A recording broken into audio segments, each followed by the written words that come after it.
Hello and welcome to episode 186 of the Thinking LSAT podcast in Los Angeles. I'm Nathan Fox. With me in Vienna, Virginia, Ben Olson. Ben, what's new?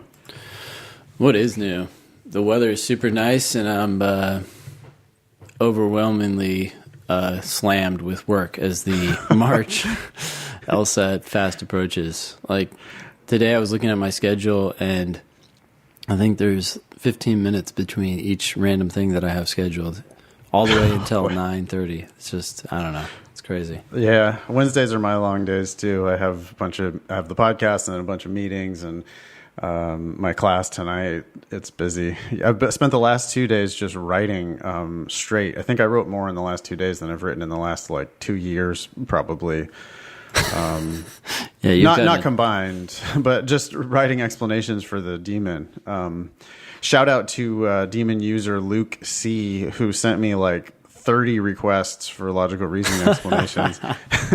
I got back to Luke. Luke's in India, Ben, using the LSAT daemon. I got back to Luke and I said, hey, listen, man, I appreciate all these writing prompts. I'm going to get to them when I get to them. My policy was to anyone who submitted one or two was getting bumped to the list ahead of all of Luke's requests. But eventually I did get to Luke's request yesterday and got myself back to inbox 0. So I was feeling pretty proud. That's impressive. Yeah, he sent in a lot, 20, right? Or something like that. Yeah, or more. I've been getting fired up about it. It feels good to be... I just do it slightly differently, than I used to write them 6 years ago. I think about the test differently now, so it's fun to play with these new toys. I have one thing to say about doing all these logical reasoning questions from Prep Test 5, that I've never seen before. Yeah. Dude, they're exactly the same. The LSAT hasn't changed for shit. That has not changed at all. The logical reasoning, those old logical reasoning questions are just exactly like the logical reasoning questions of today. Yeah. I mean, trust me. I've seen all of them, or now I'm starting to anyway, see all these old ones, and they're just, they just feel exactly like Prep Test 86. There's no difference. The concepts are the same, right?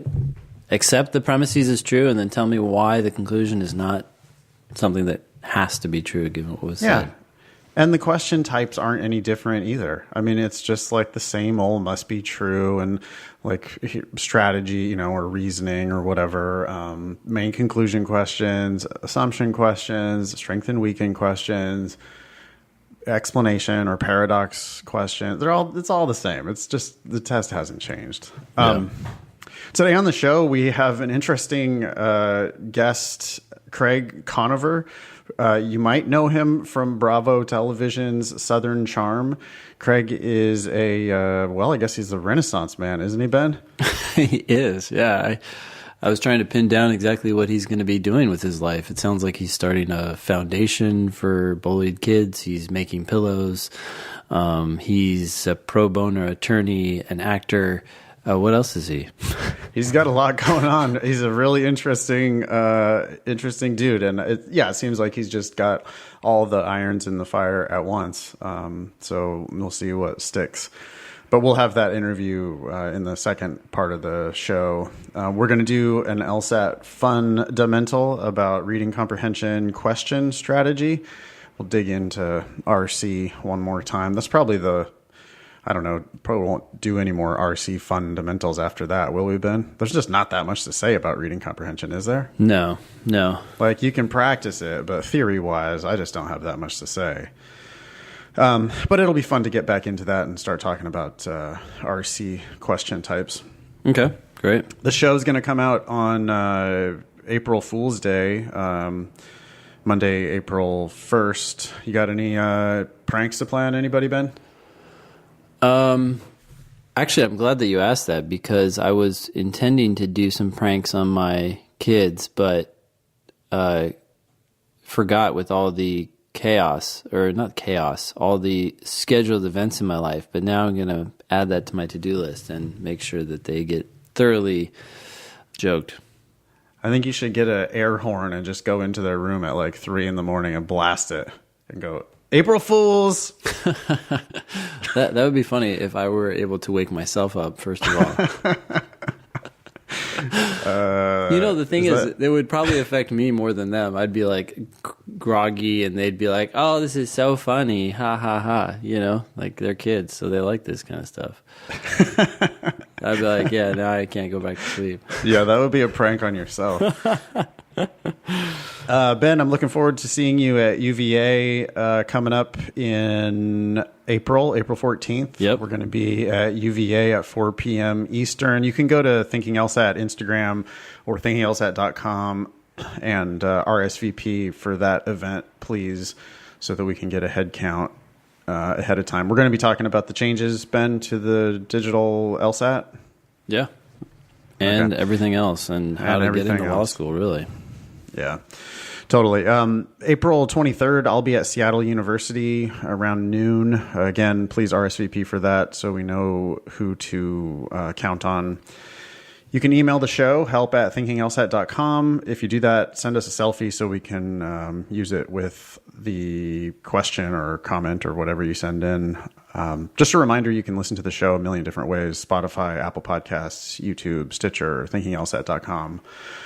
And please leave us a review wherever you find us. Hit the 5 stars, write a few words. We really appreciate it. It really does help people find us when you leave us a review. Yeah. What's been happening with the Demon, Ben? Any updates? Yeah. The main thing that we've been trying to work through is make it easier to review timed sections when you're done, especially for reading, comp, and games. We're almost there. The thing that people will probably notice most is Apple users have had some trouble with logical reasoning questions recently. The Demon kindly resubmitted your answer and marked it as wrong for some users, but we figured that out, and that should be fixed. So sounds good. LSATdemon.com if you want to do a free trial. I just continue to get nothing but good feedback from my students who are using it, Ben. I'm really excited about it. It seems like the future for LSAT prep. Yeah, well, I would say the biggest feedback that I get, or the most common comment, is I love the Demon because I can do it anywhere. And we talked about this last time on the show, but it was mentioned again just yesterday. I don't know why people talk about the doctor's office. Maybe people are always going to the doctor these days, but I can do it in the doctor's office and while I'm waiting for the doctor. I guess the doctor makes a lot of people wait. And anyways, for some reason, it's affecting a disproportionate number of our users in that way. Yeah. No, I've heard, but it's not just the doctor either. It's like I got to class 10 minutes early and I'm sitting there waiting for the professor, or I'm on a break in my LSAT class and I'm bored, or I'm just sitting there, like I look around my classes and I'll see somebody doing like a question on the Demon. Yeah. And it's like, yeah, okay, good. We're working, we're making progress. Yeah. Someone the other day mentioned that they did it while they were relaxing on the beach. I don't, whatever. If you want to do it there. As we were talking about last week, you can't literally do it anywhere, but you can do it lots of places, including, Luke in some village he described it as very rural India. And he's, cranking away. He's got an internet connection and he's cranking away questions on the Demon. It's amazing. Yeah. I want to point out this. I don't think everybody's familiar with the jump to explanations tool in the Demon, Ben. I think people miss that. I found my students in my live classes, like they don't even know that's a possibility. Okay. On the left-hand navigation of the Demon, there's a link to, what does it say? Does it say jump to explanations? Or it says, I forget exactly what it says. Right now it says explanations beta, although the beta can probably be removed because I think we've fixed all the issues with it. So. Yeah. If you click explanations, you'll see a row of numbers on your screen going down the left-hand side, and those are prep test numbers. And if you click the prep test number, you can then browse for all the explanations in that prep test. And so if you do any questions outside of the Demon in your LSAT class, or if you just do a section or something outside the Demon, you can then still use the daemon to get explanations. So that's a pretty valuable feature, I think, that people need to know about. Yeah, that's an excellent point. That just reminded me that we now get most of our feedback through the Slack group. So if you haven't been invited to join the Slack group and you're a daemon user or a former daemon user, and you want to join, there's hundreds of people in there actually already, but it's just the perfect place for us to get feedback on what is working or not working for you. We get feature suggestions there all the time, and then we can keep you updated there when things get fixed instantaneously. Also, if you haven't heard about it yet, you can go to preview.lsatdemon.com as opposed to just lsatdemon.com to test out the latest version of the site before it goes live. So sometimes people go there when they have bugs because they can get the more recent version. But in any case, email us at help@thinkinglsat.com if you're not in the Slack group and want to join. People are also tossing around LSAT and admissions help in some of the channels there, kind of like the Facebook group, but it's focused on daemon users. Beautiful. And Max is still kicking ass on that? He is, yep. He keeps people Amazing. updated. He's incorporating their suggestions into the developer list, which, by the way, is extraordinarily long. So we're trying to continue develop the site as quickly as possible. At the same time, we are hyper-focused on making the timed test feature reflect what the digital LSAT will look like in July and in September, so that you have a platform to practice that digital format on. And we want to make it run smoothly and be ready for that in May. That's what we're shooting for. Yeah, I mean, by the end of this year, I'm thinking we're going to just have all of our students in all of our classes just only using the daemon. Is that right, Ben? That's exactly right. I mean, the test is going to be on a Microsoft Go tablet. The daemon works on that as well as a laptop and things like that. So you just need a computer. But basically, the LSAT's going digital. So people are going to want to practice digitally. I think that makes the most sense. Doesn't probably have to be on a tablet, but if you have a tablet around, you ought to be able to run the daemon on it, right? Yeah, exactly. Okay. Now, some tablets don't work yet. We are focused on making it work in Chrome for everybody first, but that's exactly what we're trying to make happen by May. And there's a lot of moving pieces, but we are definitely on track. We will hit that and continue to make it a place where you can study official LSATs in the new testing environment. Amazing. Pearls versus turds, Ben. Let's first we need to call out to listeners. We need more potential pearls or turds. So when you hear someone popping off with some LSAT wisdom, could be an LSAT tutor, could be somebody on some forums online saying, hey, here's how you have to do it. Could be something you read in a book, could be one of your friends. When you hear somebody giving LSAT advice and you aren't sure whether it's a pearl or a turd, please email it to help@thinkinglsat.com and get it on the list for Ben and I to chime in on. Currently, pearls versus turds, we have found one pearl, 12 turds, and 4 ties. Yeah. Here's an idea from a listener, Ben. Mm-hmm. Students should allocate an hour of review for each section they take. The listener goes on, I didn't hear this from any particular study source. I just found it to be effective when I first started studying, and I hope others do as well. What do you think about that, Ben? An hour of review for each section you take. Well, I actually have mixed feelings, so I have a sense that this is going to be a tie, but the pros to this advice is that I think that most people take a timed section and they don't review it as thoroughly as they should have. If you're not doing well in the timed section and you're getting several questions wrong and you're not getting to a lot of questions, then you're going to need to spend an hour going over the questions that you missed and the questions that you weren't sure about and making sense of them. Even when people do go over questions, they don't take enough time to figure out why the answer they chose was concretely wrong, not just worse. So I like this idea of saying, hey, look, plan on spending an hour so that people don't skimp on review. My only hesitation is that, I have two hesitations. One, in some cases, you may not need an hour, especially as you continue to do better on these time sections. At the same time, if you are doing better and you know you don't need that time, then this tip is not going to hurt you. You're going to realize that and move on.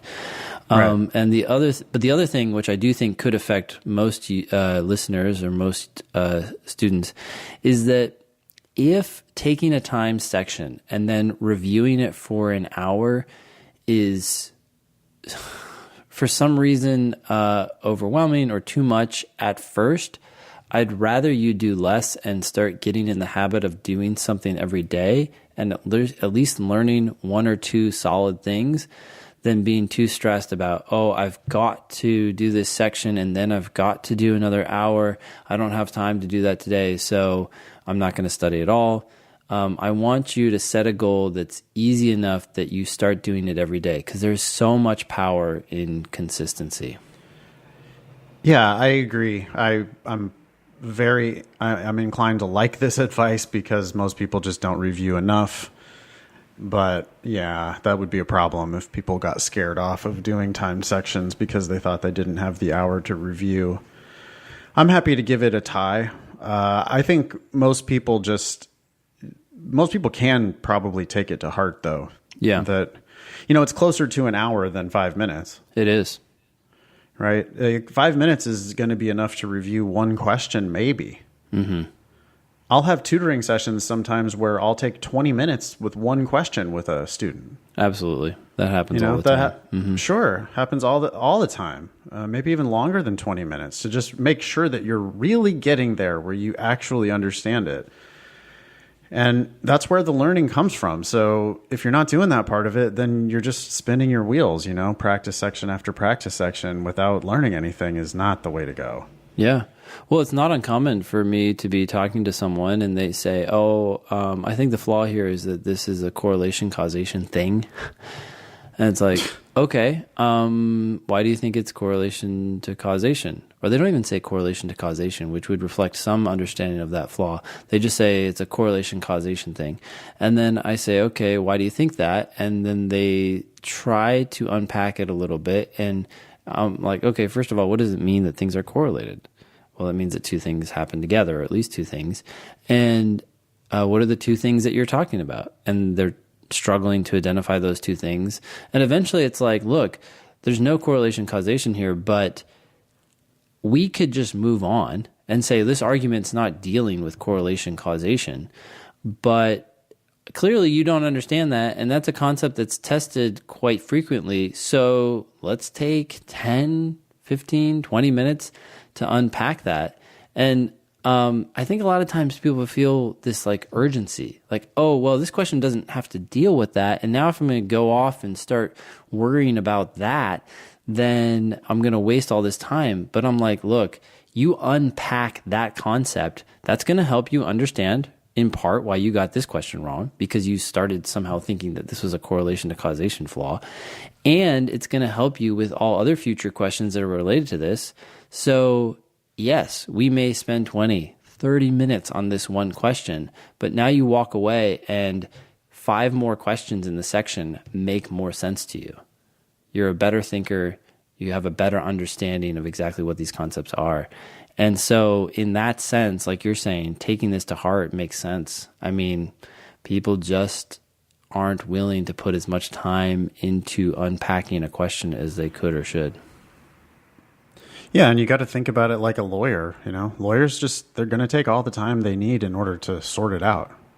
Mm-hmm. Yeah, they got to figure this out. They got to do the work. Got to solve the issue here. Figure out what's going on.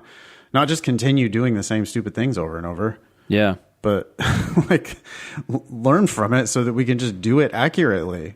Yeah, and if you're overwhelmed by the number of questions that you got wrong because you got 10 or 12 or 15 wrong, you don't need to learn them all. Just learn 2 or 3 of those questions really well inside and out, and then come back at this again the next day and either continue reviewing that section or go to another section. That just unlocks so much of the future test. I mean, how many people do we have that come to us and they're like, I've been studying for 6 months, I've done all the modern tests, and my score just isn't changing. I'm really unhappy, but I need to work on my accuracy and timing. It's like, you're not studying effectively. You're just skimming over the surface. Yep, I get that all the time. I mean, I know that people are putting in the time. They are putting in a lot of work, but they're just putting in the wrong work. Yeah. And they just keep asking me, why aren't my scores going up? And it's like, well, because I've told you, you have to ask me a substantive question. Mm-hmm. You have to tell me what it is that you don't understand. Like, point to a question and say, I missed this one. I picked this. Why is that the answer? Why is this not what's going on? Yeah. You know, like, tell me, you have to say what you don't understand. It's just not enough to say, my scores are, I'm on a plateau. My scores haven't improved. I've done 20 practice tests. It's like, yeah, I know. You haven't asked me a substantive question about something you don't get. That's what your teacher wants. That's how your teacher is going to help you learn. Have you ever noticed that sometimes, well, this is for me at least, sometimes I'll end a tutoring session and I think that the person might be a little disappointed because they were hoping for some grand tip that would make the test so much easier. It's like we dig into these questions and it's like, oh, you don't understand necessary and sufficient, and let's break that down and help you understand that. And then it's like, oh, you're not understanding correlation and causation, so let's break that down and understand that. And then they walk away with this a more solid understanding of those concepts, but they were hoping for something even bigger. Just like, oh, you need to I don't even know. Sometimes it's like they want this general tip of go faster in easy questions or go slower in questions overall. And then now everything's going to suddenly their score is going to go up or something. I mean, this doesn't happen very often, but sometimes I get this sense that people, they want it to be easy, or they want there to be some secret insight that is not just, hey, this is how to understand these actual logical concepts. Yeah. And I mean, my response to that is if there were magic tips, I would have put them in my little tiny primer book introducing the LSAT. Yeah. I mean, there's actually a lot of that stuff is in that little book. There's a lot there that's really important and really valuable. And maybe you should go back and reread that book. But otherwise, I'm not. It's not like the answer's always D, mm-hmm. And it's not like if you see the word "some," that's the answer. Yeah. It's not. If it were that easy, then I would tell you it's that easy. I'm not going to bullshit you. It's easier than you think in a way, though, because you just have to actually understand what you're doing. You just mm-hmm. have to read and understand stuff.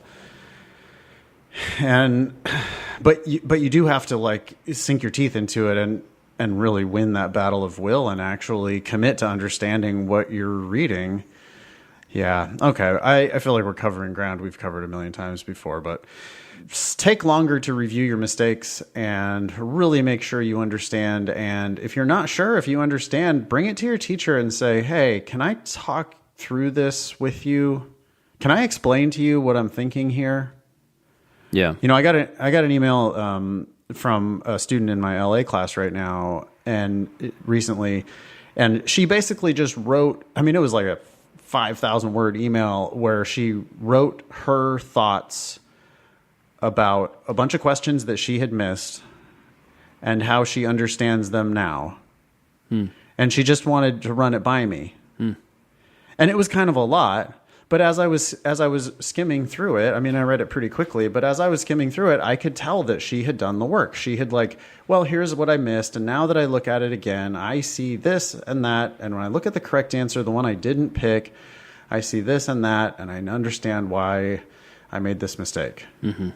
And I'm like, oh my God, this is perfect. That's like the master top level student. Yeah. You know, she's realized that she can sort these out herself, and she's just like jotting down all of her thought process, and then wants to show it to me to get my, you know, stamp of approval or comments or whatever. I wrote back and I was just like, hey, you are thinking about the test on an extremely high level. This is awesome. Like, you're going to kill it. Yeah. That's what we're looking for. You know, students who can you have to turn yourself into that kind of self teacher, self learner. Yeah.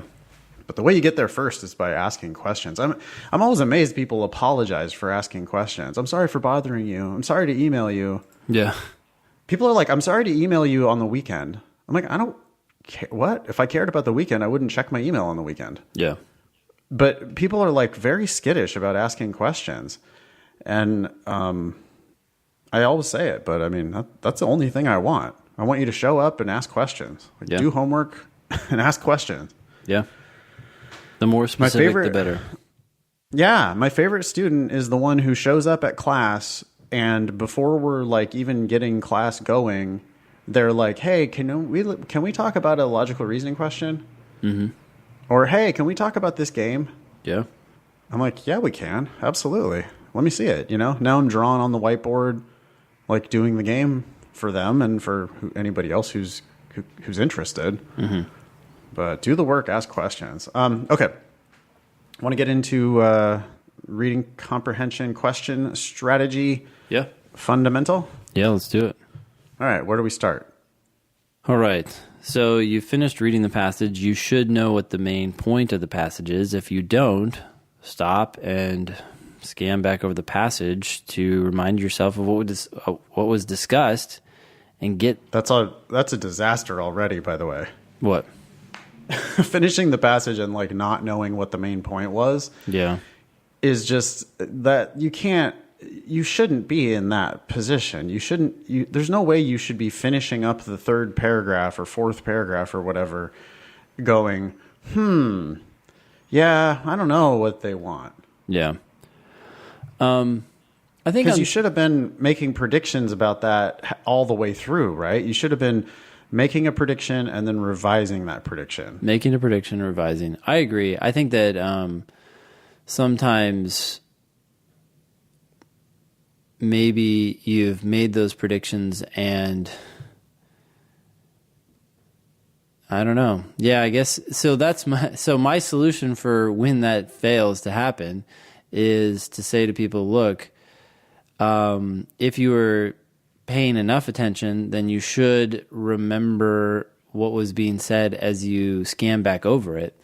So this is a fallback. I mean, the alternative is to reread the entire passage, but sometimes this is enough to force people to say, oh, okay, I remember what they were saying about the critics at the beginning. Here's what they were saying in the second paragraph. Okay. And it might help them pull together the pieces that they were failing to pull together as they were going through it. But the idea here is that if you are in that position, you need to figure out what that main point is. You gotta rectify it there. And yeah, you do. You also have to not get yourself in that position in the first place. Mm-hmm. You know, I mean, I want to challenge people on that when you get done reading line 60 or whatever it is, when you get to that final period at the end of line 60, I believe that I should be able to take your booklet away from you and say, okay, what do they want? Mm-hmm. And you should be able to tell me what they want.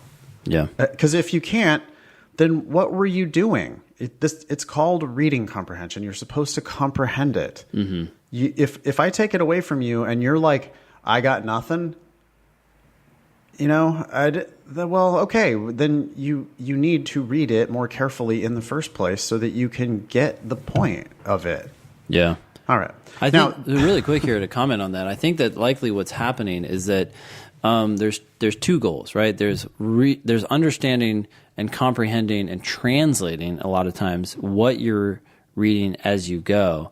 And if you're not doing that second step of predicting, then I think what's happening is people are reading, they're getting what's being told them in the moment, and then they're moving on too quickly and not taking time to think about how what they're reading now fits into what they've already read, right? Like except for the first sentence, all the subsequent sentences are saying something in the context of ideas that have already been expressed. And so I often find myself stopping and saying, okay, and often even recapping kind of what has been said already. Like, we were saying that they don't like this theory, and now this person is giving me someone else's opinion who does like this theory. Okay, got it. And then I keep going. People have huge reservations with stopping and getting oriented, right? But if I ever feel like I'm losing my orientation, then I'm going to stop and quickly kind of recap where we've been and how I think that what I'm reading now fits into that narrative so that it all flows like a short logical reasoning argument.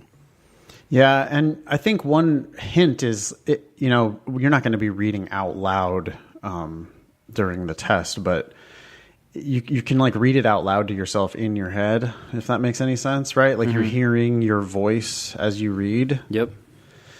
And when I catch myself where the voice, you know how the voice will sometimes turn into monotone, and all of a sudden there's not like any feeling, like you're not really hitting the punctuation, you're not really hitting the changes in tone or the change in direction. You're not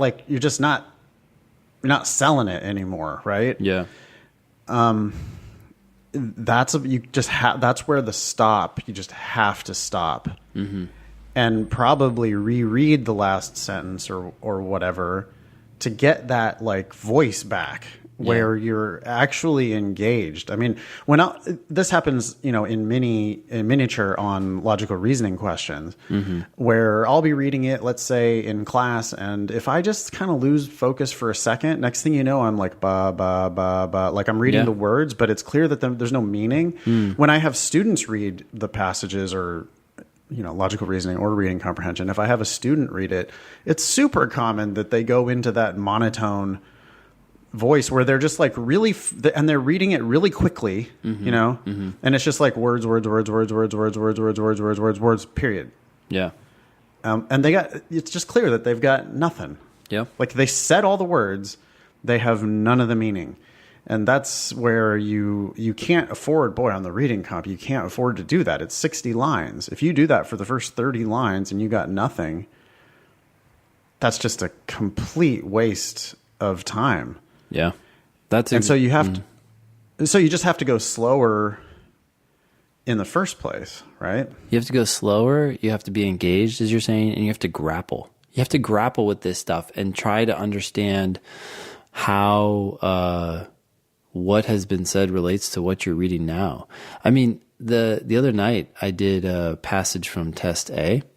Haven't done Test A ever in class before, and the first sentence was talking about non-traditional Black women filmmakers, and then the passage went on for like half the passage was talking about another group of people, and I'm sitting there going, okay, like how does this relate to your first sentence? Is that just like some random thought? And then finally they tie it back together. And it's like, oh, okay. And it's satisfying, right? It's like I'm constantly thinking, like, what are you saying to me now? And how does that relate to what you initially said? And then because I have that question in my mind, when the author says the answer, I'm like, oh, this is how it all connects. That answer just screams at me, right? And other people are just kind of like, it's like that thought was in their head about the non-traditional Black women filmmakers, and then it's gone, and now they're just focused on what they're reading right now. And then when they start talking about them again, it's just like, okay, new idea. And yeah, you don't have any sense of the structure. I think you have to be, for me, it's about being skeptical, right? I'm not actually disagreeing with the speaker, but I just kind of play like I am, where I'll read the first couple sentences, and if it feels like they're getting to a conclusion, or if it feels like they're getting to their attitude, if they take a position at all, or if someone who is being described in the passage takes a position, right? If critics are criticizing Wynton Marsalis or whatever, okay, well, I want to know why they are, and I'm going to kind of put a chip on my shoulder against those, draw a line in the sand with these, looking at these critics, like, what? Where's your evidence? Let's hear what you got. Yeah. Against my guy, Wynton Marsalis, and it's like you just play a silly little game, and I think it helps you to just actually follow along with what's being said. If you're just like, oh, okay, they say this, and then these other people say that, and then okay, then the next thing, you're just not. I don't know. It's just harder to remember what you're doing because you're not. I don't know, getting in there, like taking a position. I like grappling. That's a really good one, Ben. I mean, that's what we want. Yeah. We want that on the logical reasoning and the reading comp. Yeah. Okay, so we get done with the passage. We hopefully have an idea what the main point is. If not, we might have to skim a little bit back through the passage to make sure we have the main point, because the first question is almost always going to ask us what the main point was. Yeah. I mean, it almost always is that. And even if it's not, it's a grounding force, right? It now gets you oriented for all those questions, right? Really. Okay. So then you look at the main point question, and now it says which one following most accurately describes the main point of the passage or something like that. You want to predict an answer for almost all these questions, and you've actually already done that for the main point question. So then you just go into the answer choices. The two thoughts that I have as I go through the answer choices in a main point question is that anything that is inaccurate is immediately wrong, and I won't read the entire answer choice as soon as I encounter something that is inconsistent with the passage. And some of these answers are probably going to be accurate, but too narrow. So there'll be some random fact. They may even be a verbatim quote from the passage. But it's like, okay, yeah, but that's not the main point. That's just a premise or an idea that was expressed on the way to the main point. So that is wrong. Some answers can be too broad, but that's less common than answer choices that are too narrow, in my experience. Yeah, totally. Another way to think about that, I think, is that when you make that prediction of the main point, it's kind of comes down to like a little kernel, the central nucleus of it that has to be in the correct answer. Just has to be. What does the author want? Well, the author wanted to tell us about the unintended consequences of Wynton Marsalis's neo-traditionalism. That's it, like it when you see an answer that just says something about like that's part of the argument. Wynton Marsalis inspired a renewed interest in traditional jazz. Yeah. It's like, yeah, that was in there. That was definitely part of the story. But where's the unintended consequences of people getting interested in this traditional jazz and then the record companies saying, all right, well, fuck it, we'll just reprint all this old jazz that we already own. Yeah. That was the point. Yeah. And so what I'm definitely stopping, covering up the answer choices and making a prediction. And then when I go into those answer choices, yes, anything that misdescribes the argument is out for sure, because it's a must-be-true question first. Main conclusion questions are must-be-true questions, top down. Yep. And I'm also, though, I'm just insisting on finding that kernel of the main idea has to be there somewhere. And so what you're calling too narrow, I'm calling just doesn't have the goods. It's just like that big idea is not there. Yeah. Yeah. When people are tempted by answer choices that are too narrow or don't have the goods, I love asking them like, okay, so step back, look away from the passage, look into the sky, whatever you want to do. You feel like the author sat down and wrote this passage to tell you that? And almost universally, people are like, yeah, okay, well, that's unexciting. That's not what the author was trying to tell me. The author was trying to tell me more than this. Right. And although this was said, and sometimes verbatim, so we can't dispute the accuracy of this at all. I mean, people love doing that. They're like, well, look, line 13. It says this exactly. And I'm like, yeah, amen. But that's what the author wanted you to walk away with? Like, if you knew nothing else from this passage, that's it? Not enough. Yeah. Yeah. We'll go back to the law firm where I'm your boss and I've asked you to read this document. You're really going to come here and tell me that that's what they wanted? This narrow piece of their argument? Like, you think that's the purpose of the passage? Yeah. You're fired. Like, just no. Where's the big idea? Where's the thing that they're trying to sell? Yeah. You have to be able to find that. We could talk for a while, I think, about the main point question, Ben. When people are too passive on the main point question, if they get into the answer choices too quickly, they get themselves into a world of trouble. Mm-hmm. For one, it's very time consuming. Those answer choices are long, right? The main point question can take up a whole column all by itself sometimes, where each of the 5 answer choices is 5 or 6 lines. And so now if you're passive and you're really engaging fully with each of those answer choices, like hoping that it's the answer, you're going to end up spending a shit ton of time to parse those 5 answer choices. But there's another even worse problem, which is some of those answer choices are actually going to misdescribe the passage. Mm-hmm. And if you give them too much respect, they can start to change your understanding of the passage. Yeah. Where if you miss that question, especially if you pick something that wasn't actually supported by the passage, something that was like different from the passage. Yeah.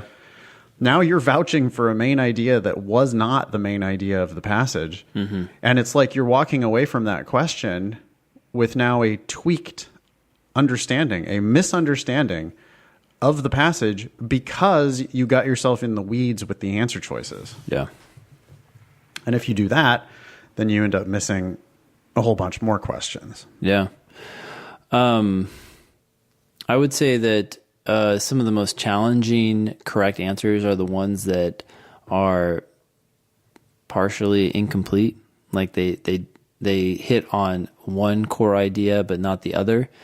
And when that happens, I'm always saying in class, I'm like, yeah, you're right. Like my prediction had 2 elements and this answer choice only touches on one of them. I would prefer a better answer, but every time you've got to tell me what you ended up choosing. And when we look at that, it's going to be objectively worse. So either it is more narrow, or in most cases, I think what happens here is that someone overlooks one word. One word can kill an answer choice.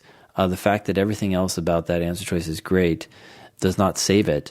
And so because inaccuracy is a greater sin than incompleteness, that incomplete answer, as long as it's entirely accurate, is going to end up being better. Okay, yeah, I like that.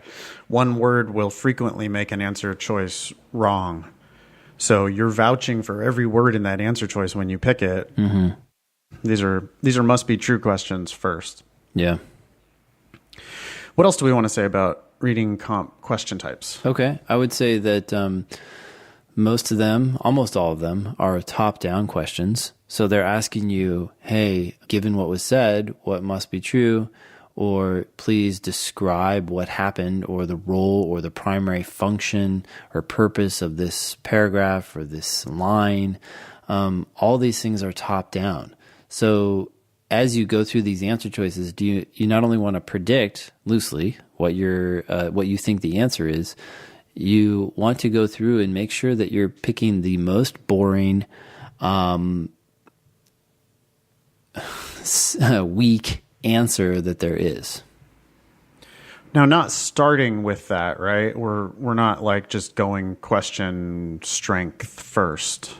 No, we're not, but I do keep that in mind as I go into the answer choice. Like I guess I am primarily focused on my prediction, but I am also going to be hypersensitive to answers that are going outside of that, either going too strong.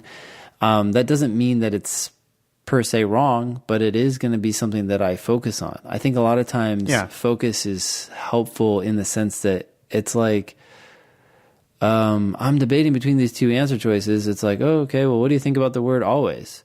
And sometimes people are like, oh yeah, that's a problem. Sometimes they're like, yeah, that's concerning. And they look back at the passage and they're like, well, it did say inevitably. And I'm like, yeah, I agree. It's still correct, but it's certainly a point of vulnerability. So it's a good place to start if you're debating between two answers. Yeah, and even if you haven't gotten all the way to narrowing it down to two, when I start reading A, I'm expecting A to be wrong, right? Yeah. I'm looking for reasons why it's wrong. Mm-hmm. And when it starts with every time, I'm like, whoa, that doesn't mean it's wrong. It just means it's just like, that's a high bar. That's a tough thing to prove. Mm-hmm. So when I start reading what comes after the every time or always or never or whatever, the absolute modifier there, when I start reading what's after that, I'm like, okay, did it say that in the passage? Yeah. Did it really say always? Yeah. This? Yep. And then I frequently will be able to say, no, it did not. It gave one example of that. Goodbye. And just dismiss that answer choice before I even read the rest of it, right? I already know, if I know it's wrong, I do not need to read the rest of it. I think that's really important. Absolutely. And I would say that what you're describing here is this balance, right? We're going into these answer choices aware of the vulnerability of strongly worded answers, or specifically we're aware of how vulnerable strong words like always, only, never, usually, most, those kind of words can make an answer choice. That's where the answer choice is likely to be vulnerable. But we're not dismissing the answer choice solely on the basis of that word, which is where someone goes too far, right? You're not going far enough if you don't think about that stuff at all, because that can just annihilate answer choices left and right. When those answer choices say primarily, and I'm thinking to myself, primarily? Wait, hold on. Let me think about that for a half a second. No, that wasn't the primary thing. And I confidently know that answer choice is wrong, whereas someone else is holding that answer open for debate because they're not focusing on that word. But the extreme, if you go too far with this, you start reading answer choices, and like you're saying, you just look at that word and you don't consider the rest of the answer. And it's like, that's a vulnerability, but it doesn't mean that it's necessarily flawed. If that were the case, then we would just say to everyone, avoid all these words, and the test will be easy for you. I mean, that's ridiculous.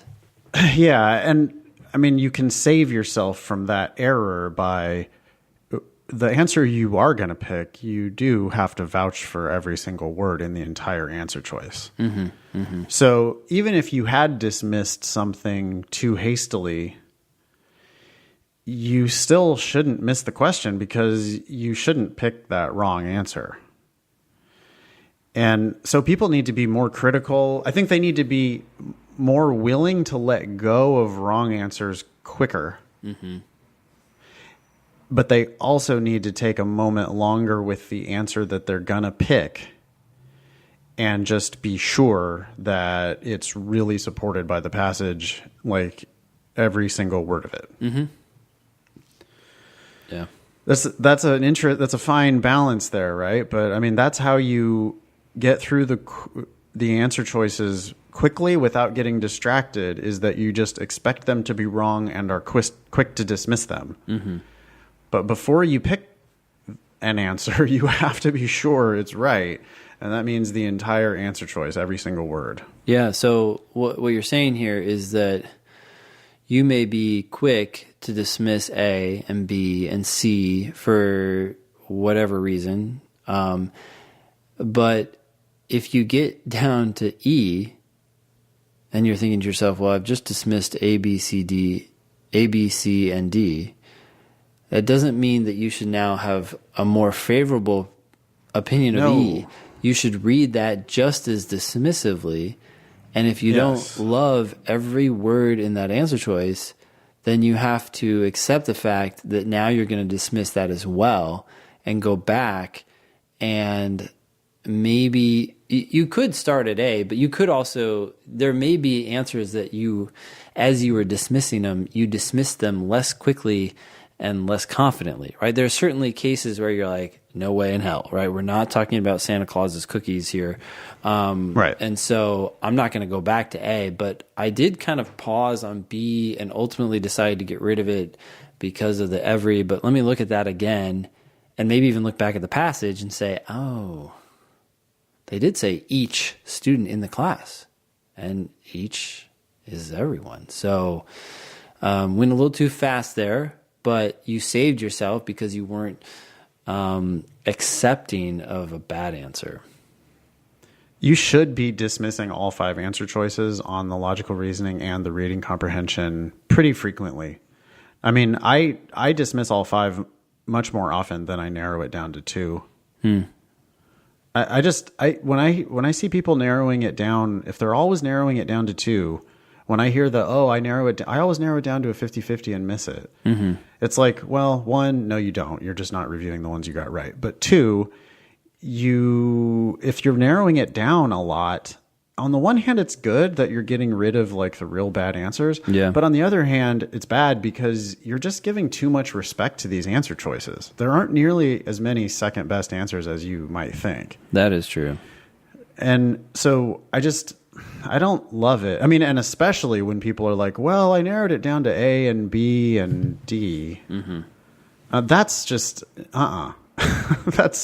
that's way too passive. You can't, there are not 3 contenders. Yeah. There just can't be. You've got to be more sure what you're looking for and quicker to dismiss wrong answers. And if that means you dismiss all 5, fine. But just think about all the times you're going to save yourself the back and forth and back and forth and back and forth between 2 answers. Mm-hmm. You know, and you're going to save yourself from engaging so deeply with wrong answers by just being willing to dismiss answers more quickly. Yeah. Okay, should we get into these different question types? Yeah, let's do it. So I guess these are things that emailers have mentioned that they're struggling with, so this should be good. I'd say let's start with inference questions because I feel like they are the most frequent by far. Sure. Yep. That's where you're supposed to read between the lines, right? And speculate about what the author would. Yep, just got that last night. What's an inference? It's an inference is something that wasn't said but is assumed. Yeah, I wouldn't even say that. Nope. I would just say something that must be true. Something that must be true. And again, this is where you get back to please favor the most boring, most obvious answer. Must be true. If I say San Francisco is in California and California is in the U.S., which one of the following can be inferred from that statement? Mm-hmm. San Francisco is in the U.S.? Yeah. But I mean, that's what they fucking said. Mm-hmm. It's not like you're making anything up. Yeah. That's really not reading between the lines. That's just like what it says.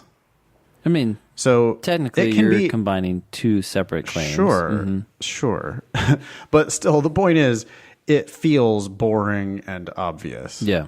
Like, that's just what it said, basically. Yeah, you're putting the pieces together, but you're not, like, speculating. Yeah. It's just must be true. Yeah. So it can be inferred means it must be true that. Yeah, an inference, by the way, is just a valid conclusion. It is something that you could logically conclude on the basis of a claim or multiple claims. Now, the passages in these reading comp sections obviously can include multiple claims, typically around 15 sentences. So an inference may require you to combine 2 or more of those sentences together, but at the end of the day, you are going to feel as if that answer choice were explicitly stated or very, very close. It's not going to be new. What about when it says it can be inferred from the passage that the author would most likely agree that? Now, aren't I supposed to be, it says what the author would most likely agree, so aren't I supposed to be like getting inside the author's head and like predicting the next step? So to be fair, you do have a little wiggle room there, but not as much as most people think. It's either going to restate something that the author said or restate something so close and so obviously true, given what the author has already said, that it's going to feel like you're just quoting the author from the passage. Well, I mean, what I like to point out about that question stem, there's words, the three words in the middle that people tend to ignore, which are from the passage. Mm-hmm. Mm-hmm. It can be inferred, basically just means must be true. Yeah. From the passage that the author would most likely agree. Yeah. In other words, it says in the passage that the author believes this, or the author says this in the passage, because we're not supposed to be inferring it from the ether. Mm-hmm. We're not supposed to be inferring it from our own outside, knowledge or speculation about what the author would agree with. Instead, we're supposed to be inferring from the passage, from the words on the page. In other words, there's evidentiary support in the passage for this idea. Yeah.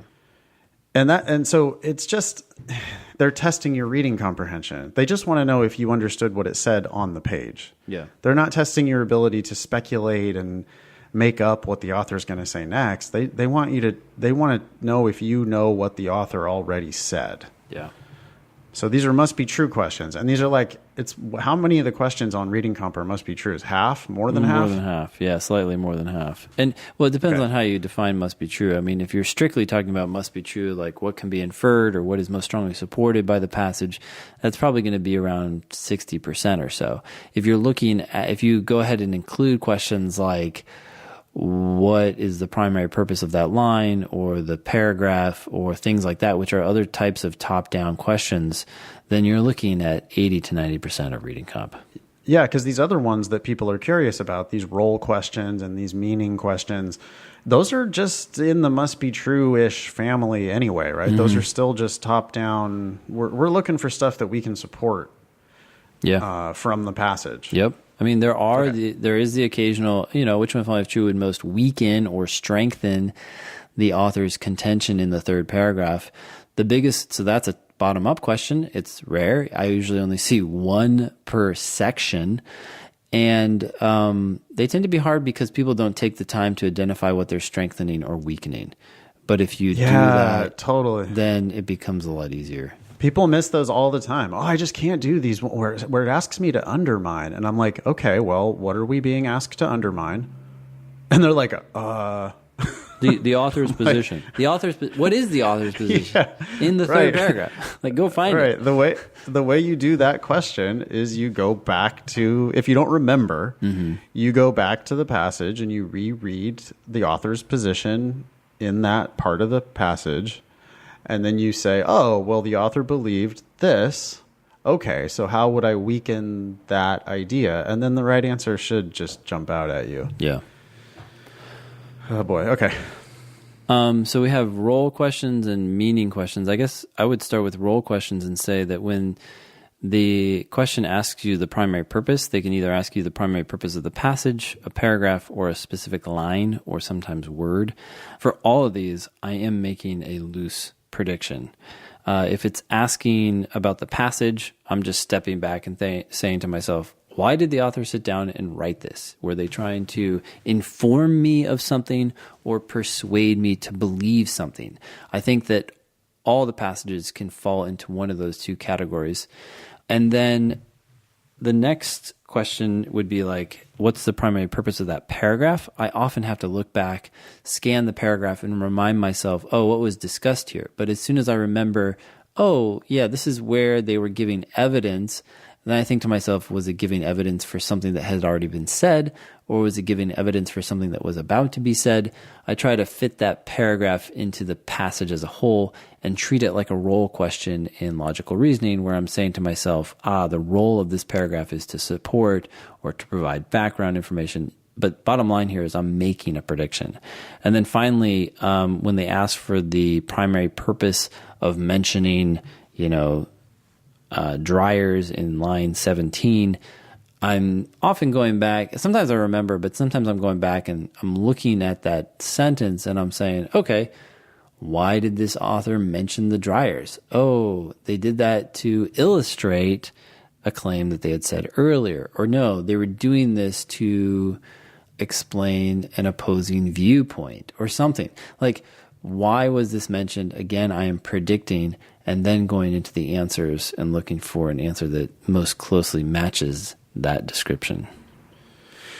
Yep, totally. I think predicting generally on the LSAT is just the magic formula, you know. How do I go faster? How do I become more accurate? Well, you got to start telling them what the answer is. Yeah. You got to start predicting. Well, and it slows people down at first because when you're not doing that, you're not good at it. And when you're not good at it, you're sitting there thinking, oh, I don't know. And so then what you want is you want someone to throw out little clues to you, which is what the answer choices seem to do on some level. Like, oh, could it be this? And you're like, could it be that? I hadn't thought about that. That's why people in general prefer multiple choice, because they can like be given an option to decide whether or not they like it. The problem is, like you were saying earlier, is that people get tossed around. You start to then opening your mind to this idea that maybe that is the role as opposed to deciding yourself and then going in and finding the answer that does that.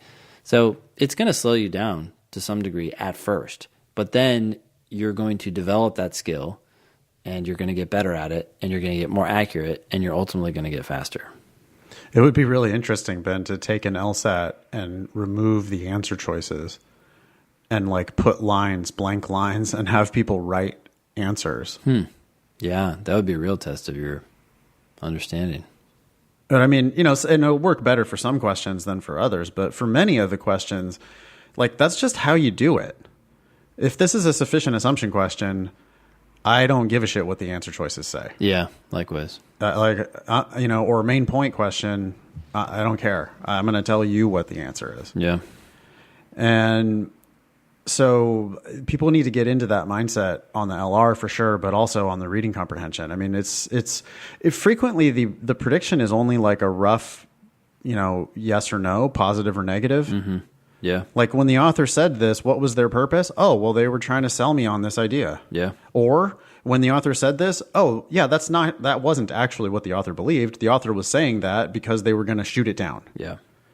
Okay, well, thumbs up or thumbs down, you know, and that's like, it's kind of scary how often that turns out to be enough to answer the question. It's just like, well, I knew that it was something positive and there's only one positive answer choice. Yeah.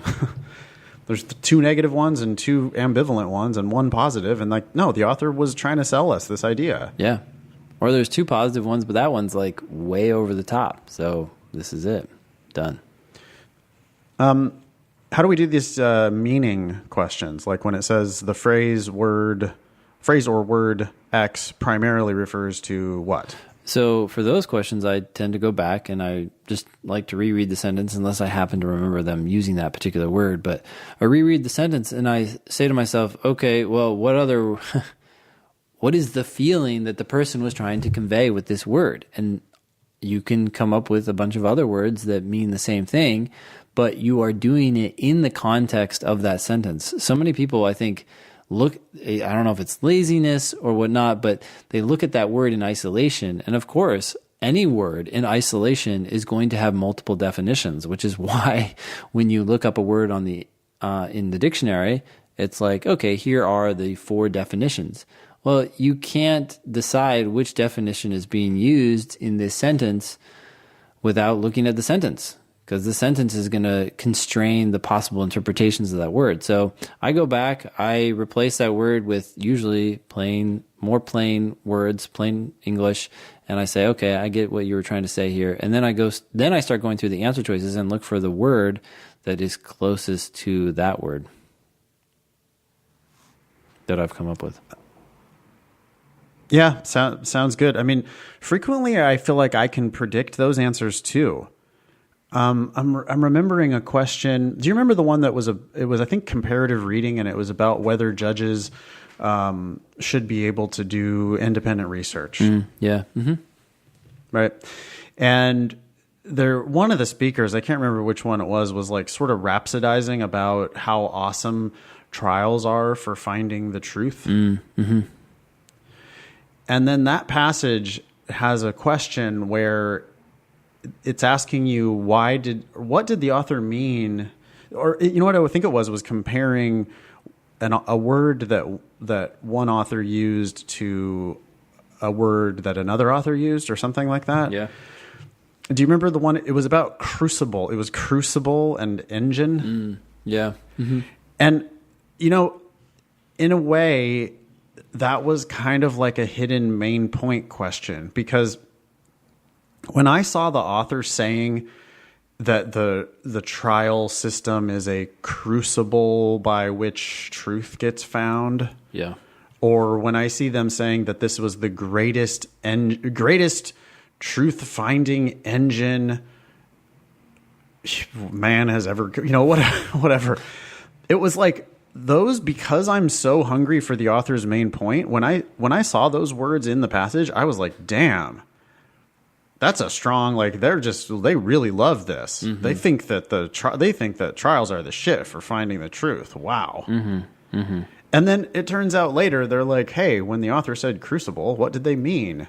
And then I noticed engine is one of the answer choices. Or maybe it was the other way around. But the point is, I knew that they were like going off on how awesome the trial system is for finding the truth. And I remembered that they had used both of those words to mean the same thing. Mm-hmm. Yeah. What would be your chances of getting that right if you had never read the passages? Or if you hadn't read the passages very closely? Crucible and engine. Yeah.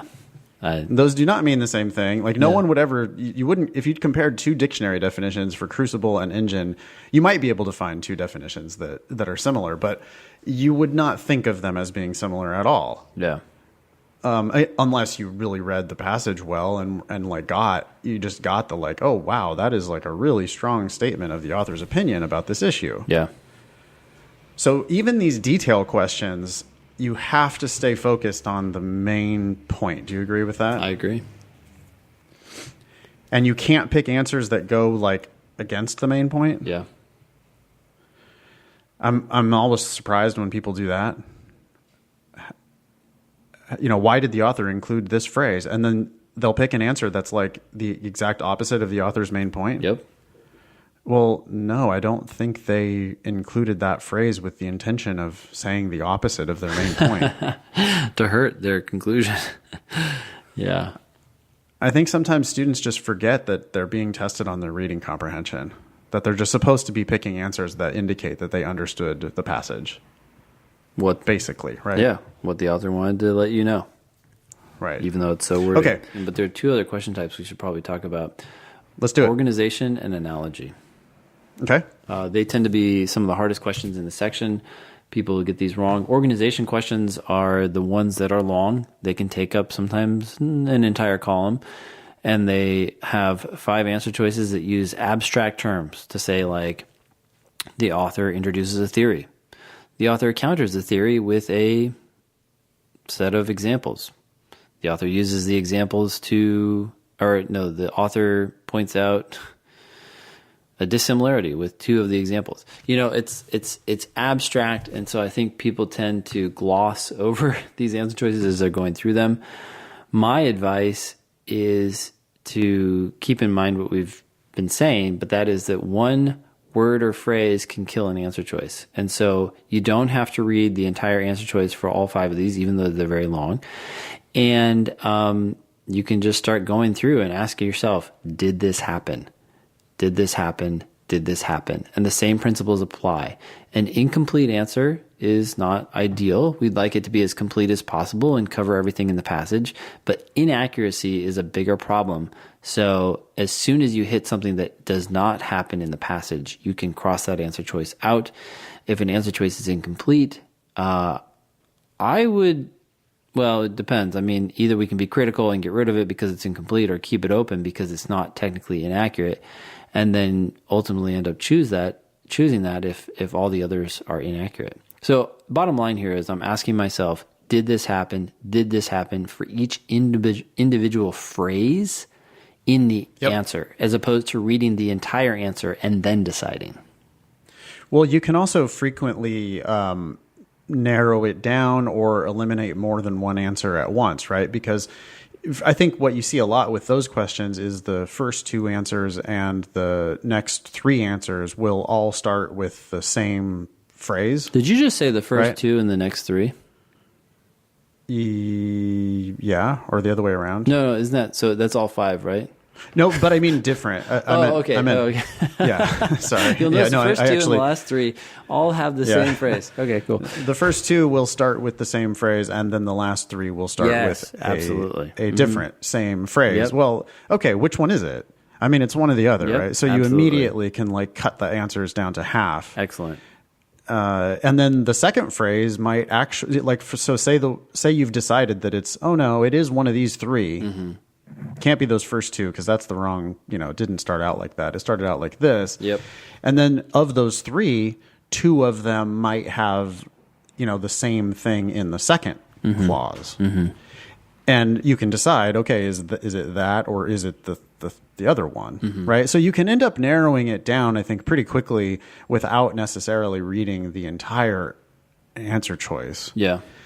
Of all five, but once you get down to one, then you do have to like match it up and go, yep, they did this, and then they did this, and then they did that. Yeah. Yep. Okay, they did that. Okay, that's my answer. Okay. Did you want to talk about the analogy questions Yeah. before we wrap it up? So analogy questions are going to ask you to find a situation or principle or something that is most analogous to the events or rules or concepts described in some part of the passage.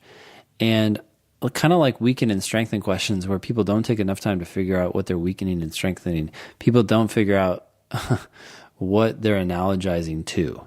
It's like, okay, so first of all, they're asking us to find something that is most analogous to the situation described in the second paragraph. What's the situation described in the second paragraph? And people are like, it's like, that's got to be clear. These questions are hard, and you can't go into it with a vague notion of what you're analogizing to. So first go there, then just like parallel reasoning questions in logical reasoning, come up with a loose template of what is happening, and then go into the answer choices, trying to match each one to that template. Good. I think other people just don't even understand what an analogy is to begin with. An analogy is just a comparison. Yep. So it's not the same topic normally. It's almost always a different topic. Like if I start rambling to you about golf, but I'm trying to teach you something about the LSAT, that can be teaching by analogy, right? When I say, hey, if I go to the driving range before my round, I sometimes don't hit all the balls in my bucket of range balls because I want to make sure I end on a good one before I go out to the golf course. So I'll hit one good one and I'll have 10 balls left and I'll just be like, yeah, you know what? That's good. I'll leave it there and then go to the first tee. Yeah. And if I'm teaching you the idea that, hey, maybe you should do that with your LSAT scores before you go take the official LSAT, a week before the test, if you have a real good practice score, maybe you should just leave it there. Yeah. And stop scoring yourself. So that's I'm analogizing there between golf and the LSAT. Yeah. So an analogy is just a comparison of you're trying to find similarities in things that are otherwise dissimilar. Yeah. Right? Yeah. Okay, and you're saying you should predict it. Yeah, you should predict it by going back to, well, what's the thing that they're asking me about here? What was the thing in the passage? What was happening here? Okay, now I need to find a similar, what are we looking for? A similar pattern, a similar idea. A similar situation. So a different situation, but one that seems to have similar characteristics or themes or patterns. A common thread, right, between different things. Yeah. A common thread in different things. So a common That would thread be what? between golf and the LSAT. Totally different things, but similar approaches. You got to slow down to learn your swing and so forth. yeah, we can learn something in this one realm that has application in this other totally different realm. That's what an analogy is. Yeah. Anything else we want to say about question types for reading comprehension before we wrap it up? That's it. Hello there, dear listeners. It's your trusty producer, Adam, here with a segment segue. The guys kicked off today's recording with an interesting interview with Craig Conover, lawyer and actor in Bravo's Southern Charm. They talk about pillow making. They talk about a career in law. They talk about the LSAT. They talk about law school. It's really interesting, but even though the guys mentioned the interview at the beginning of the show, they get so wrapped up in the LSAT fundamental section that they forget to get back around to the interview. And so without further ado, I'm going to drop you into that interview right now. So how are you guys doing today? Just fine. How are you? Good. Craig, you are a lawyer. You're an actor. You're a pillow maker. That's a pretty unique combination. How did all that come about? That's true. When you put it like that, it's definitely a little different. Well, I originally out of college decided to go to law school, which I can tell you guys about later with that whole process with the LSAT, but.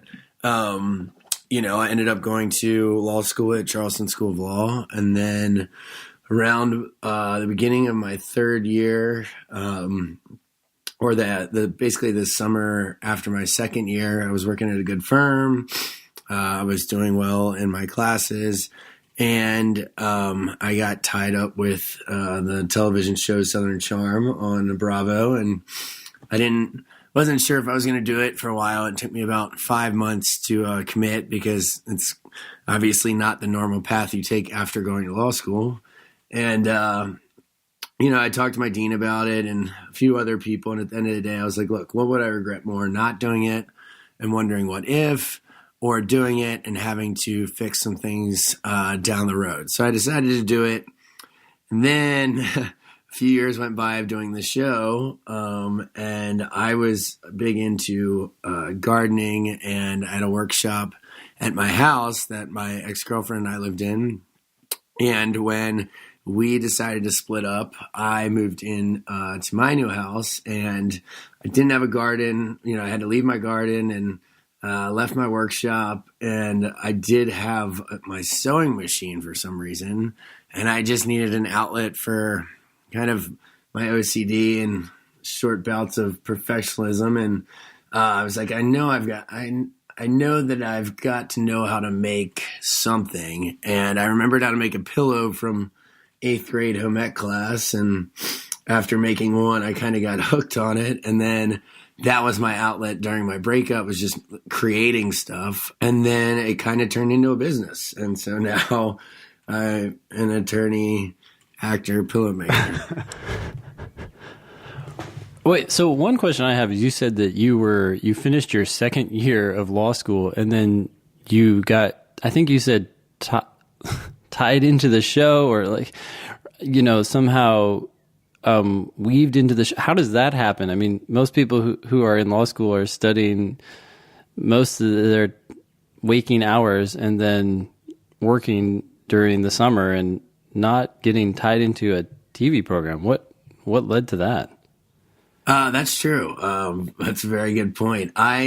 Charleston, like I'm sure a lot of other college places, is a pretty social town. And, after your first year of law school, you kind of start to figure, stuff out. We had law review in our second year and things that were keeping us busy, but, I still, was still a pretty social person, while living downtown in Charleston. It's kind of hard not to be.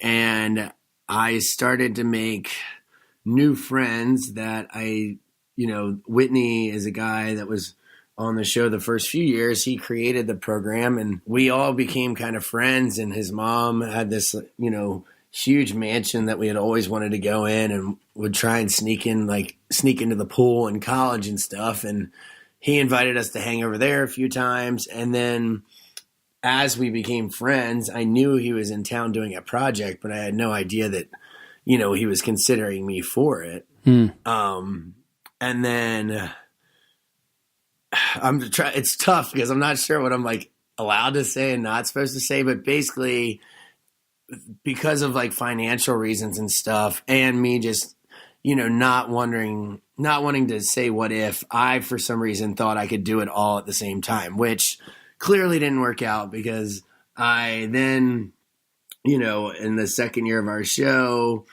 you know, I had to stop working at the law firm because I was too consumed with the TV show. And then, you know, fortunately it didn't affect my schoolwork too much because we would film. At that point, the filming wasn't as intense because it was in the beginning. But yeah, I wish I had a better answer for that. But I don't know. I think I just kind of, I would be lying if I said that I hadn't thought about being on TV or movies before, but I was never going to move to LA and pursue it. So I thought kind of, you know, my path was I was just going to be a lawyer, and, you know, that was that. So I think when it came and found me, I kind of just went with it. Yeah. So you made friends with someone who was in the show, and then he invited you onto it, and you started doing that, and then you left law school. So you had done 2 years, right? And then you stopped.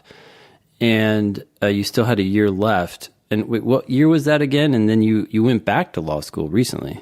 Oh, yeah. So I guess it did affect my law school because, no, I didn't actually leave. I stayed in it, which was pretty funny feeling walking into class the first time after the show had started to air. But we were a pretty close-knit bunch, so it was okay, and everyone was pretty supportive. But I kept a normal schedule in law school and then walked in my graduation with my class. The problem is that I never finished my upper level writing requirement. And so I couldn't get my official diploma until I finished that. But our school basically sold in the middle of the night to InfoLaw, and a lot of my professors protested that. And the professor that I had sponsoring my paper, basically, like, I didn't finish it in time before, you know, he got involved in that stuff. And all of a sudden I was stuck with my school basically didn't exist anymore. I didn't have my requirements done, and I couldn't take the bar without an actual diploma. So it wasn't for about a year that InfoLaw finally left because of the great kind of protesting that the school did. And obviously the numbers really started to suffer. And all of a sudden I got, you know, an invite or like a message saying, hey man, like, you know, we realize that you never graduated. Like, this is pretty silly, but let's figure out a way to fix this. So I finally had a chance to write a new paper and complete my requirements. So that was kind of how I got stuck. Okay, and then you completed the requirements when? For some reason I thought that was recent, and then there had been a long time gap. Yes, that's how it kind of appeared. It basically, in 2014 was when I walked, and I was supposed to finish. And then in, I think, the beginning of 2016 is when I started work on my thesis, and that took about 4 months just because there's a structured program that you have to do with the school. You can't just rush it. And then I took my bar not this February, but last February. I was the first class in South Carolina to take the UBE. Or was I sworn in February? No, I took... Sorry, it's all becomes it's all right. It's not a blur, but yeah, huge. basically. So you did that. You decided to go back and finish this. I guess my question is, after becoming an actor, why did you decide to go back? Two reasons. I mean, one was just to finish what I started. I mean, it would have been really silly to go to law school and do everything that I did for it and then not, you know, finish. And Sure. Two, the whole reason I went to law school was, you know, I really enjoy helping people. And this is a silly way to put it, but I like being people's like Superman, basically. It's how I got involved in the orphanage stuff in Haiti and other things I've done. Is just, I feel like I have the ability to save the day for some people. And it really weighs on me when I'm not doing anything productive or kind of in that manner. And so when I was in Haiti the first time, I remember this couple was trying to get their kid, they had adopted their kid successfully, but because of kind of a lot of political stuff going on, they couldn't get their kids back to the States. And all I could do was recommend or suggest attorneys for them to use. I was kind of stuck in, just steering them the right way. But if I had been an attorney, then I could have actually gone to court for them. And, I wouldn't have had to hand it off to anyone. And just being kind of like limited or handcuffed used to drive me crazy. So I just wanted the ability to be able to walk into court and help my friends out or someone out when they needed to. And that's kind of why I ultimately wanted to finish. So are you practicing now? So I'm a licensed. So my license is active. I kind of with respect to the court, wasn't going to practice for money while being on TV. Just, there's not a lot of precedent in South Carolina for a practicing attorney being on television. And I didn't want to scare them too much. I remember now, actually, I took the bar 2 years ago. It then took me a year in character and fitness to be sworn in. So I actually, that's why it took so long for me to be an attorney. I remember now is because I actually passed the bar a while ago, but then getting sworn in took a while, which is, one of the things that I assumed would probably happen if I went through with this. But sorry, what was the question? My brain gets all over the place. Just, are you practicing? Oh yeah. So I am not, but I hope to. I have a lunch this week with a Crisis Ministries, which is basically a legal clinic in downtown Charleston that focuses on homeless veterans, and that's a term that I don't really think should exist. And so hopefully, while we're not filming, which is a decent amount of the year, I can spend my time helping them out, and it'll kind of be the best of both worlds. And what do you hope to do with them? I can just volunteer as an attorney for them. So I feel like it'll be a good way to get a solid amount of hours in the courtroom, and, they can use all the help, they can get. And fortunately, I don't need to practice for money right now. So I would basically, in my perfect world, I'd be working almost full time for them, but for free and just doing pro bono legal work for them. What do those attorneys do for the homeless vets? I'm not really sure with this group. That's kind of what the point of the meeting is. It's a good question, but I basically had a CLE last week in Myrtle Beach, a continuing legal education class, and I ran into an old professor, and it was her idea, and I said, I would be down to meet. So I'll have to update you guys on that when it happens. So you were you born in Delaware? Is that right?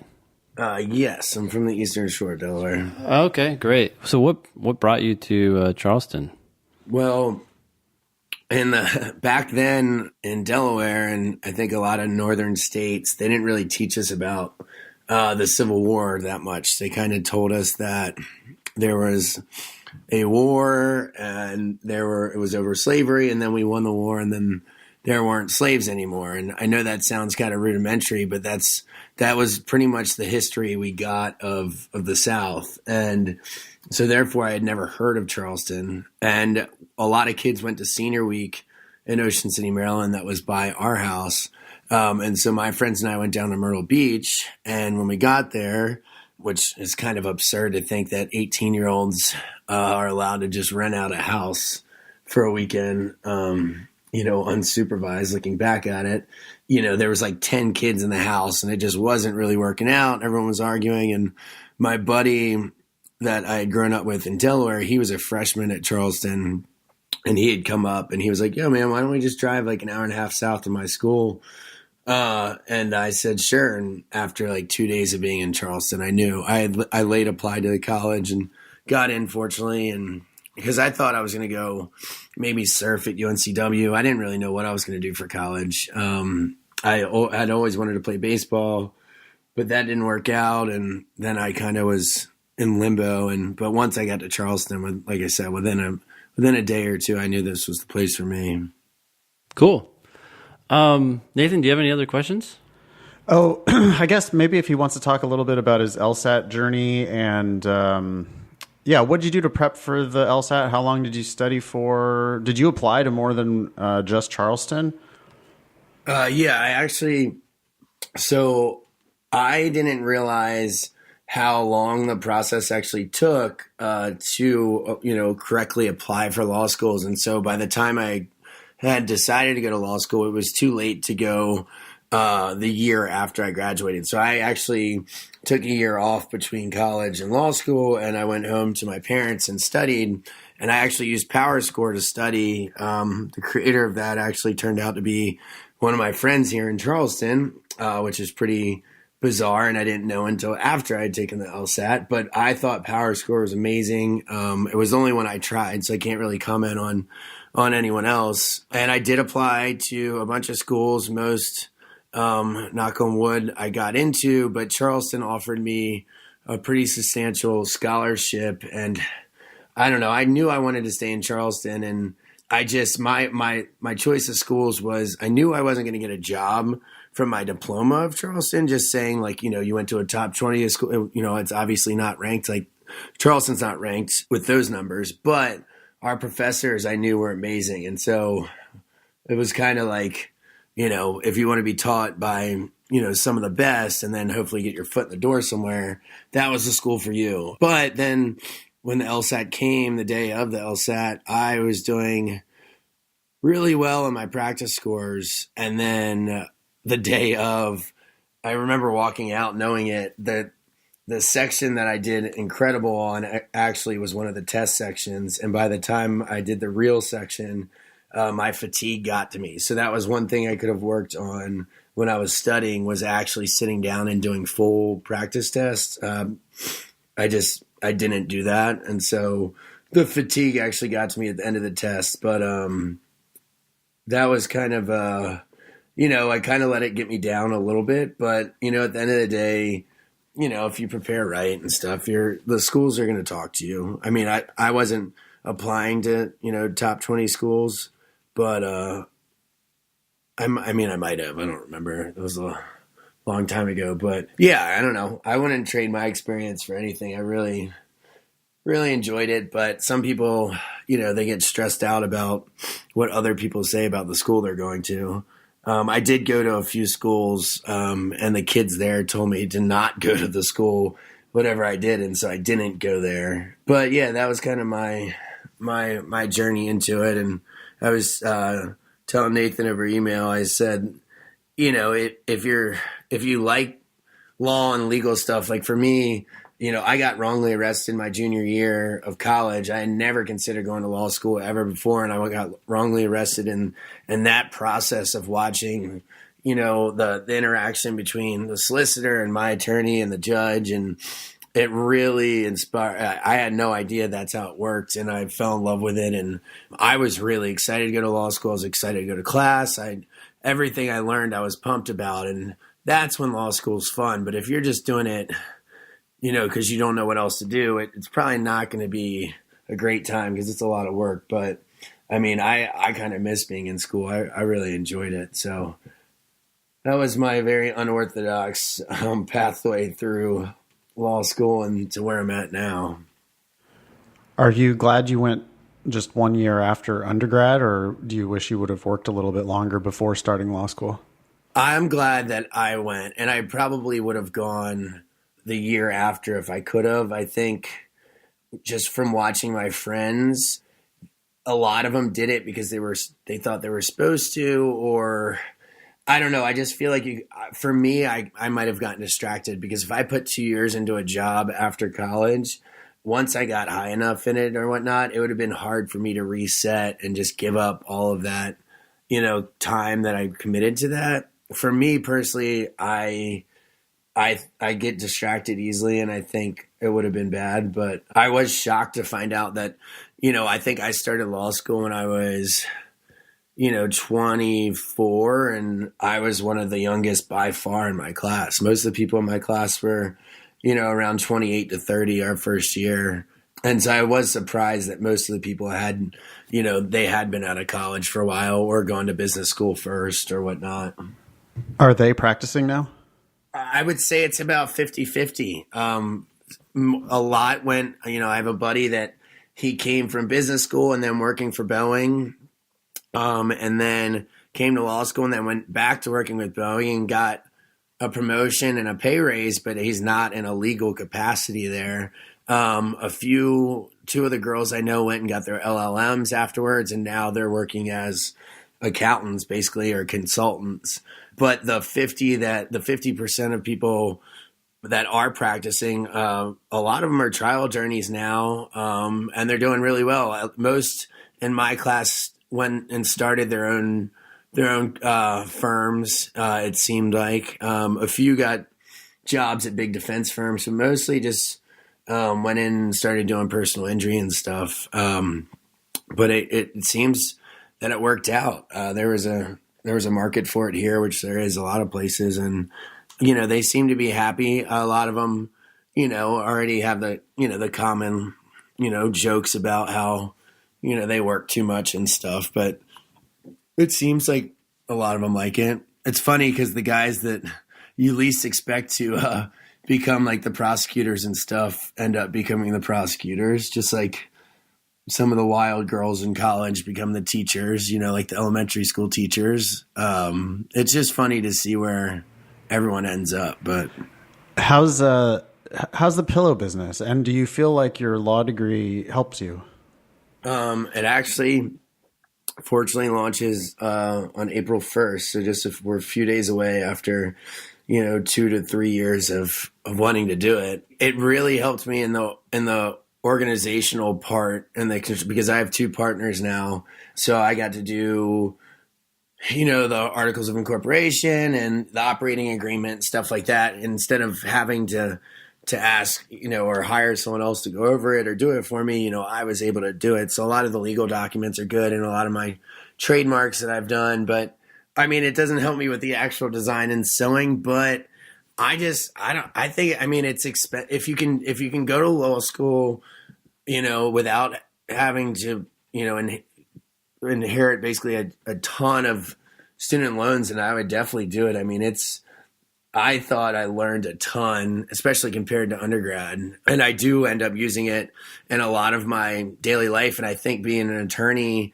makes me more comfortable in a lot of situations that I run into just in business and other things I've done, and feeling safer almost that I know the law. And like I said, I like being, a friend to people, it's hard, for speeding tickets or something like that. Just small little things to me that I like being able to do, I enjoy. You said you're launching April 1st? Yep, April 1st, which I think a lot of people think is an April Fool's joke, but it's really not. If you go to, it's called Sewing Down South, and we have our Instagram up. If you look at it, you can see like the color palettes and the scheme. And what we did was we basically took the B word, like BITCH, and we replaced it with stitch. And a lot of our sayings are like, basically something funny off that. So like, quit your stitching or something like that. And we basically realized that there was this niche market, that there wasn't really a cool brand in sewing. And we didn't want to make it based off the show, really. We wanted to really turn it into a lifestyle brand or like a homewares brand. So you could get, your grandmother or your aunt or your uncle or brother or whoever a bag that said something funny, about sewing, but, they'd still like, even if they weren't a fan of mine. So, I'm excited just to kind of, I need like structure and stuff every day, or I tend to just like, wander and not get a lot done. So as long as I have tasks and stay busy, that's kind of how I operate the best. So it's probably why law school was fun for me, because there was a million assignments all the time. But so it's Sewing Down South on Instagram? Yeah. Is that going to be a website as well? Do you have a URL for that or no?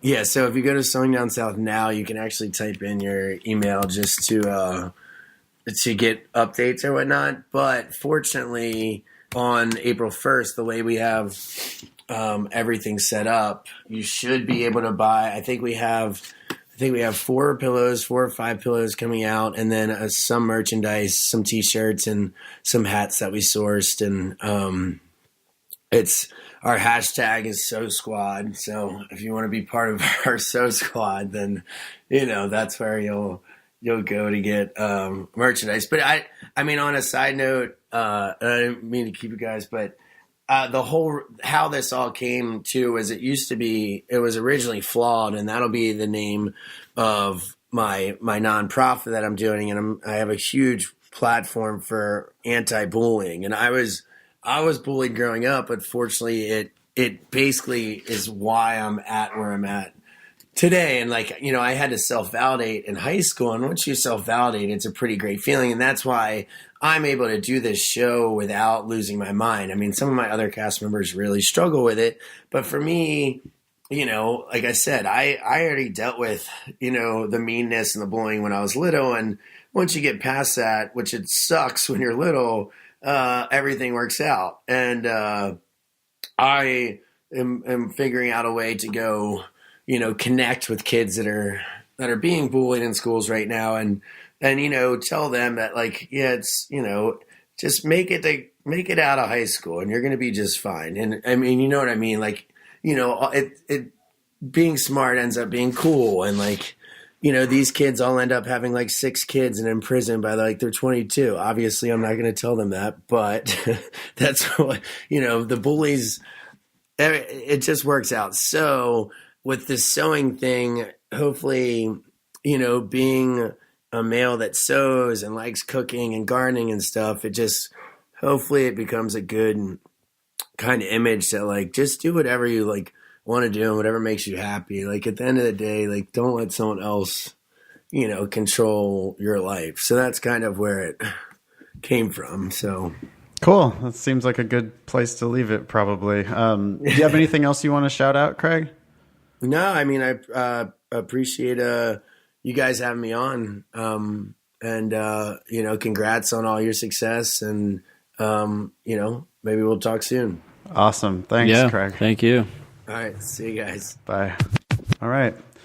We have 1,300 some members these days, Ben. I think it's 1,350 something in the Thinking LSAT podcast group on Facebook. So that continues to grow.